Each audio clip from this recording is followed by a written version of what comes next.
दोस्तों, हम लेखक रॉबर्ट कियोसाकी की रिच डैड पुअर डैड किताब के बारे में तो जानते ही हैं। आज उन्हीं की एक दूसरी किताब की समरी हम आपके लिए लेकर आए हैं, जिसका नाम है the business of the 21st century. तो चलिए शुरू करते हैं इस किताब की समरी को पढ़ना। Chapter 1, the rules have changed. लेखक कहते हैं कि वक्त पहले से काफी बदल चुका है। वे कहते हैं कि जब वे छोटे थे तो उनके माता पिता ने उन्हें सक्सेस का वही घिसा पिटा फॉर्मूला बताया था। स्कूल जाओ, हार्डवर्क करो, अच्छे मार्क्स लाओ, अच्छी जॉब लो और फिर जॉब आपको वेल्दी बना देगी। लेकिन दोस्तों, वह इंडस्ट्रियल एज वाली सोच थी। आज वो सोच काम नहीं आती। आपकी जॉब कभी भी जा सकती है, या सरकारी जॉब है तो आपको आगे पेंशन नहीं मिलने वाली। कभी भी इकोनॉमिक क्रैश हो सकता है। 2008 की तरह रिसेशन भी आ सकता है। इसीलिए अगर आपको वेल्दी बनना है तो हमें अपनी ये सोच बदलनी होगी। आज हम इंफॉर्मेशन एज में हैं, इसीलिए हमें अपनी सोच भी उसी के मुताबिक ढालनी होगी। हमें अपनी वेल्थ के सोर्सेज खुद क्रिएट करने होंगे। ये सब कैसे करना है, ये आगे के चैप्टर्स में बताया गया है। Chapter 2, the silver lining. लेखक कहते हैं कि बुरे वक्त में ही एक अच्छा एंटरप्रेन्योर उभर कर आता है। इसीलिए इकोनॉमी के खराब होने की चिंता बिल्कुल भी मत कीजिए। बहुत से लोग तो इसीलिए एंटरप्रेन्योर बन जाते हैं क्योंकि उन्हें अच्छी जॉब नहीं मिल पाती। इसीलिए वे अपना खुद का बिजनेस शुरू कर देते हैं। रिसेशन तो बिजनेस शुरू करने का बेस्ट टाइम होता है। जैसे बंद पड़े स्टोव सर्दी की अंधेरी रात में जल उठते हैं, वैसे ही रिसेशन के टाइम लोग अपने अंदर के एंटरप्रेन्योर्स को जगाकर बहुत अच्छा बिजनेस शुरू कर सकते हैं। जैसे कोरोना महामारी के टाइम पर काफी लोगों ने मास्क और सैनिटाइजर का बिजनेस शुरू करके करोड़ों कमाए थे। इसीलिए ये कभी मत सोचिए कि अच्छा टाइम आएगा तभी हम शुरू कर पाएंगे। Chapter 3, where do you live. लेखक ने अपनी किताब रिच डैड पुअर डैड में 4 क्वाड्रेंट्स बताए थे। पहला है ई यानी एम्प्लॉय, इसमें जॉब करने वाले लोग आते हैं। दूसरा है एस यानी सेल्फ एम्प्लॉयड, इसमें अपना छोटा बिजनेस करने वाले लोग आते हैं, लेकिन वे खुद अकेले उसे मैनेज करते हैं, जैसे कि दुकानदार। तीसरा बी यानी बिजनेस ओनर्स, इसमें बिजनेसमैन आते हैं जो दूसरों की हेल्प से पैसा बनाते हैं। चौथा है इन्वेस्टर्स, जो लोग पैसा इन्वेस्ट करते हैं। तो दोस्तों, इन चारों में से आप किस क्वाड्रेंट में आते हैं? लेखक कहते हैं कि अगर आपको रिच बनना है तो आपको इन क्वाड्रेंट्स में आने की कोशिश करनी चाहिए। Chapter 4, your core financial values. दिक्कत इस बात की है कि लोगों को पढ़ाई के दौरान फाइनेंशियल एजुकेशन नहीं दी जाती। उन्हें मॉरल वैल्यूज तो दी जाती हैं, लेकिन फाइनेंशियल वैल्यूज के नाम पर सिर्फ ये कह दिया जाता है कि पैसा सब मुसीबतों की जड़ है। इस तरह की सोच रखने वाले लोगों के साथ बिजनेस के फायदे डिस्कस करना बहुत मुश्किल होता है।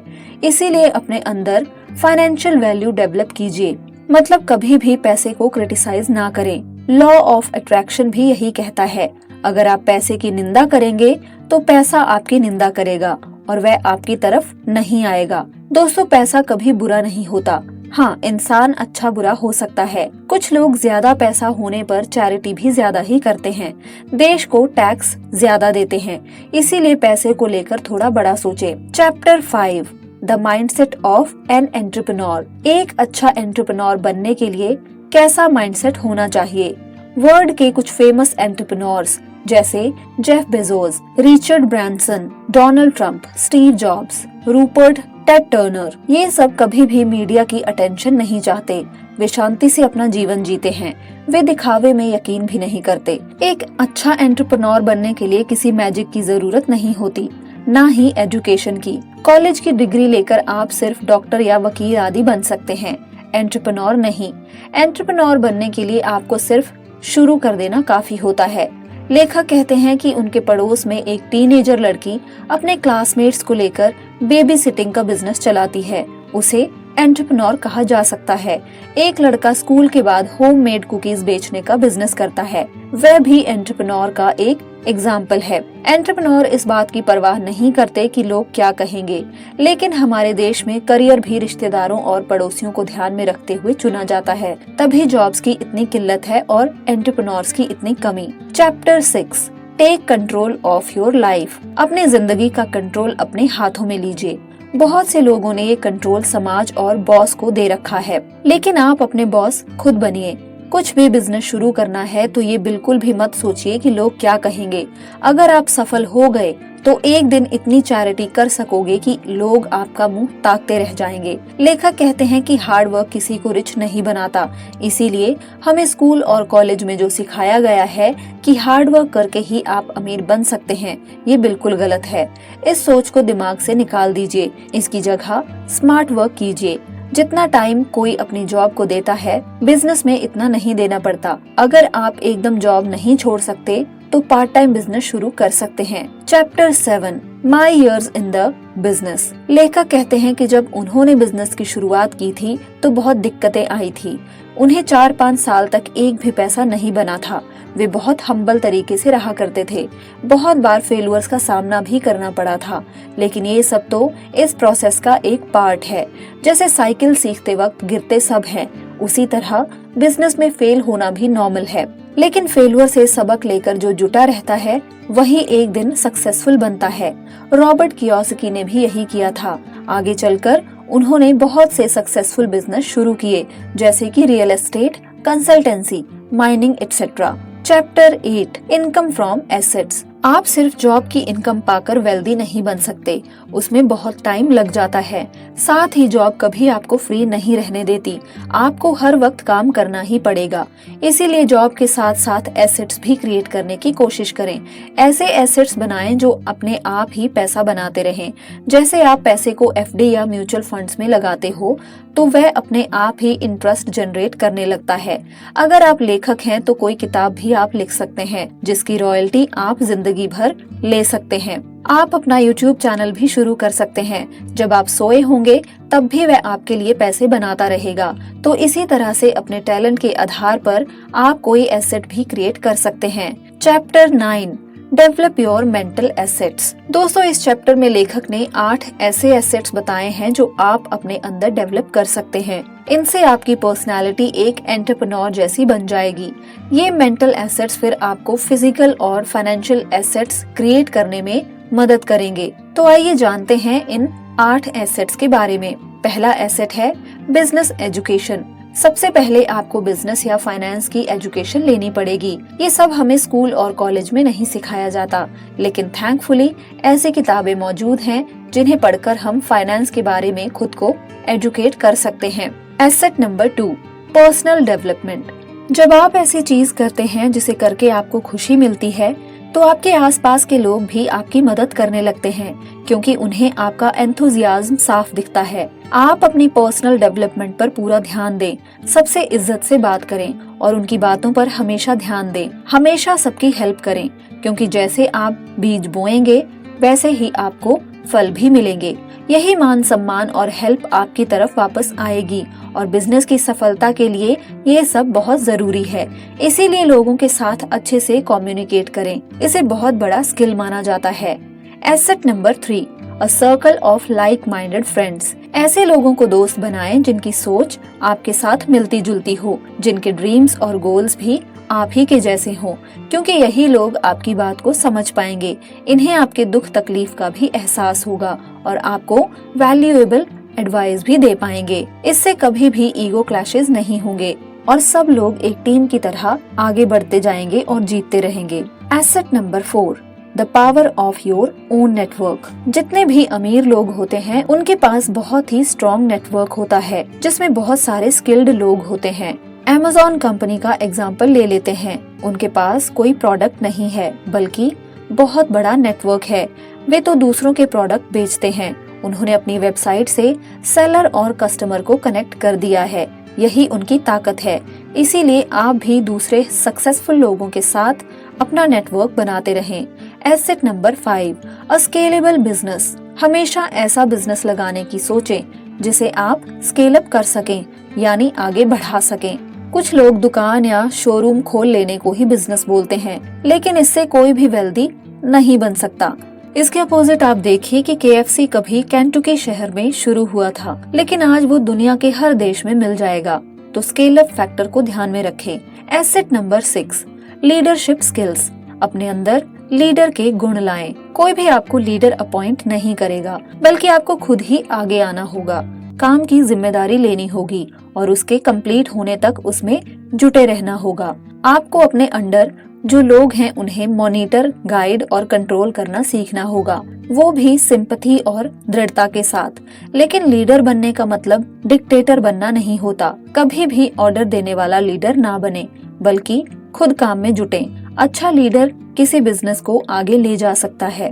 Asset number 7, a mechanism for genuine wealth creation. लेखक ने वेल्दी बनने का 4 स्टेप्स वाला एक फॉर्मूला बताया है। पहला स्टेप है, सबसे पहले एक बिजनेस ओपन करें, चाहे वह कितना भी छोटा क्यों ना हो। लोग बटन, साबुन, आटा आदि बेचने का बिजनेस लगाकर भी करोड़ों रुपए कमा रहे हैं। स्टेप नंबर 2, शुरू में बिजनेस ज्यादा भी कमाए, उसका मैक्सिमम फिर से उसमें री इन्वेस्ट करके बिजनेस को स्केल अप करें और उसको एक्सपैंड करें। जैसे कुल्हड़ चाय कंपनी ने पहले एक रेस्टोरेंट खोला और फिर धीरे धीरे हजारों शहरों में अपनी फ्रेंचाइजी बेचना शुरू कर दिया। स्टेप नंबर 3, आपकी जो भी इनकम हो उसे सेविंग्स अकाउंट में ना रखें, बल्कि रियल एस्टेट और दूसरे सेफ इन्वेस्टमेंट टूल्स में लगा दें। इससे आपका पैसा आपके लिए काम करने लगेगा। स्टेप नंबर 4, कुछ भी लग्जरी आइटम्स खरीदनी हो तो कंपनी के नाम से खरीदें, ना कि अपने नाम से। इससे आपका बहुत सारा टैक्स भी बचेगा। Asset number 8, dream big. बड़े सपने देखिए। बहुत से लोग सोचते हैं कि बस सरकारी नौकरी मिल जाए या आर्मी में भर्ती हो जाए, लेकिन इसके साथ साथ एक दिन हम किसी बड़ी कंपनी के मालिक बनेंगे, ऐसे बड़े सपने भी आप देख सकते हैं।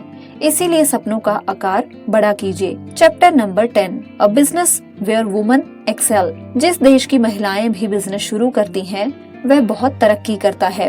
दोस्तों, हमारे देश में गुजरात की महिलाओं में भी एंटरप्रेन्योर बनने का जज्बा होता है। लेखक कहते हैं कि महिलाओं को अपने इंटरेस्ट के अनुसार बिजनेस शुरू करना चाहिए।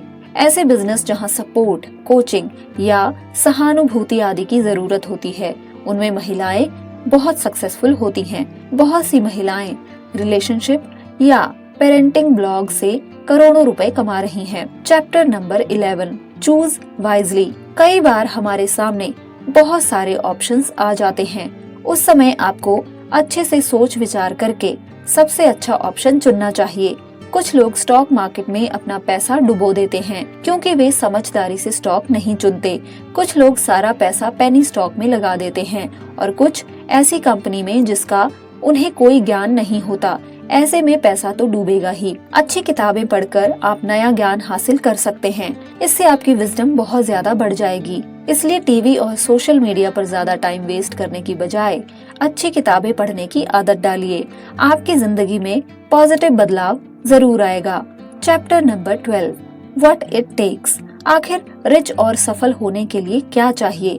लेखक ने कुछ पॉइंट्स बताए हैं। पहला पॉइंट है एक ऐसा आइडिया ढूंढना जिसे करके आपको खुशी मिलती हो। दूसरा पॉइंट है अपने अंदर तूफान से लड़ने की हिम्मत पैदा करना, फेलियर मिलने पर भी खुश रहना। तीसरा पॉइंट है हमेशा पॉजिटिव रहना और बार बार कोशिश करते रहना। चौथा है सब्र रखना। पांचवा है बिजनेस के लिए 5 ईयर प्लान बनाना, क्योंकि बिजनेस रातों रात नहीं बनते। छठा पॉइंट है डे ड्रीमिंग की बजाय तुरंत एक्शन लेना। सातवां है ज्ञान हासिल करना। या तो मेंटोर बन सकते हैं या किताबें पढ़कर आप ऐसा कर सकते हैं। दोस्तों, जिनकी पर्सनालिटी में ट्रेट्स होते हैं वे ही आगे चलकर अमीर बन पाते हैं। इसीलिए इन ट्रेट्स को अपने अंदर शामिल कीजिए। Chapter 13, living the rich life. दोस्तों, अगर आपसे पूछा जाए कि कौन सी चीज हमें रिच बनाती है, तो आपका जवाब क्या होगा? बहुत से लोग बोलेंगे ऑफ कोर्स पैसा ही हमें रिच बनाता है या रियल एस्टेट। लेकिन दोनों ही जवाब सही नहीं है, क्योंकि पैसा कभी भी जा सकता है। रियल एस्टेट की वैल्यू भी कम हो सकती है। तो आखिर हमें रिच क्या बनाता है? तो इसका जवाब है आपका फाइनेंशियल नॉलेज। अगर आपके पास ज्ञान होगा तो आप रिच बनेंगे। बहुत से रिक्शा खींचने वाले लोग रिच क्यों नहीं बनते? क्योंकि उन्हें ये नहीं पता होता कि FD, PPF, स्टॉक्स आदि क्या होते हैं। अगर उन्हें इस बात का नॉलेज हो जाए तो वे भी इन्वेस्ट करके धीरे धीरे कम से कम अपर मिडिल क्लास तो बन ही सकते हैं। इसीलिए अगर आपको लाइफ रिच जीनी है तो ज्ञान प्राप्त कीजिए। इसके लिए आप काफी किताबें पढ़ सकते हैं। Chapter number 14, the golden lesson. यहाँ लेखक ने एक छोटी सी कहानी बताई है। छोटी सी चींटी भी अपनी जिंदगी जीती है, लेकिन वह काम करती है। हर दिन इधर से उधर भोजन जुटाकर अपने घर में संचित करती है। फिर सर्दी या बरसात के मौसम में घर में रहकर ही मजे से उसे खाकर टाइम स्पेंड करती है। इसके विपरीत एक ग्रास हॉपर सिर्फ मस्ती करता रहता है, इधर उधर उड़कर अपना टाइम वेस्ट करता है। वह भोजन इकट्ठा नहीं करता, इससे उसे बरसात में भी बाहर निकलकर खाना ढूंढना पड़ता है। इससे उसे बुरे मौसम का कष्ट तो भोगना ही पड़ता है, ऊपर से बहुत बार खाना भी नहीं मिलता। तो दोस्तों, आप भी इस कहानी से सीख सकते हैं कि थोड़ा ही कीजिए, लेकिन अपने फ्यूचर को सिक्योर करने के लिए कोई ना कोई एक्शन जरूर लीजिए। चींटी की तरह इन्वेस्टमेंट संचित करते रहिए, तभी आप खुशहाल और वेल्दी लाइफ जी पाएंगे। तो दोस्तों, इसी के साथ हमारी आज की बुक समरी यहीं पर कंप्लीट होती है। हम आशा करते हैं कि आपने इस किताब से जरूर कुछ न कुछ अच्छा सीखा होगा। अगर आपको ये वीडियो पसंद आई हो तो इसे लाइक करके अपने दोस्तों में भी जरूर शेयर कीजिएगा, और हो सके तो हमारे YouTube चैनल को भी जरूर सब्सक्राइब कीजिएगा। तो दोस्तों, सुनते रहें, सीखते रहें। धन्यवाद दोस्तों।